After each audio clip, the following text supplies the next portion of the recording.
Good morning and welcome to this morning's market update for Monday 19th September. I'm Rodney Johnson, Client Portfolio Manager on the npower optimisation desk. Gas is slightly firmer this morning, it's followed Brent up, and power is a little bit slow to find its feet this morning, although it's expected to be a little bit stronger on the back of very strong day ahead power auction for today's delivery. Please contact us for more information using the email address supplied, or continue watching for more details. So the gas system is 12 MCM long today. Despite the length, gas prices are a little bit stronger than Friday's close, although they have been easing over the morning.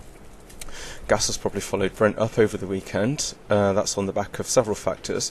Firstly, we've got a weaker dollar. Secondly, there's unrest in Libya.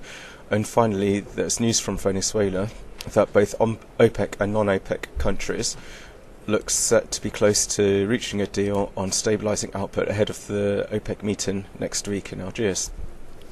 As I mentioned, day-ahead power for today's delivery is quite strong, reaching or exceeding the highs from last week. That's on the back of reduced interconnector availability and unplanned coal and nuclear outages. And on top of that, you've got low renewable generation. All of that's left National Grid to forecast quite a tight surplus for today. On to the power outages. Some of the outages from last week are continuing into this week, although you've seen Hartlepool 1 nuclear reactor due to be back online tomorrow. Last week we saw a disconnect open between the power and gas markets. Previously gas had been the marginal fuel.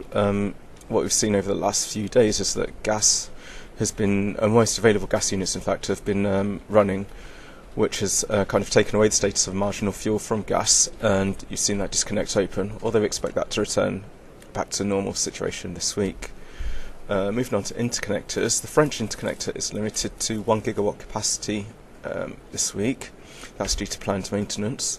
Earlier this morning you saw power flowing from the UK into France, although that's expected to reverse with full available flows of 1 gigawatt into the UK over the peak.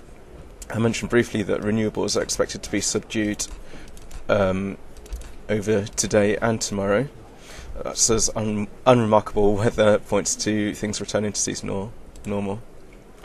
Moving on to currencies, pound against the euro. Pound is a bit stronger this morning in early trading. It's currently around 117, and the dollar lost some strength over the weekend.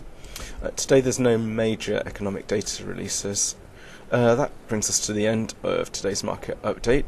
Please get in touch using the email provided if you have any questions, and we look forward to seeing you again tomorrow for more.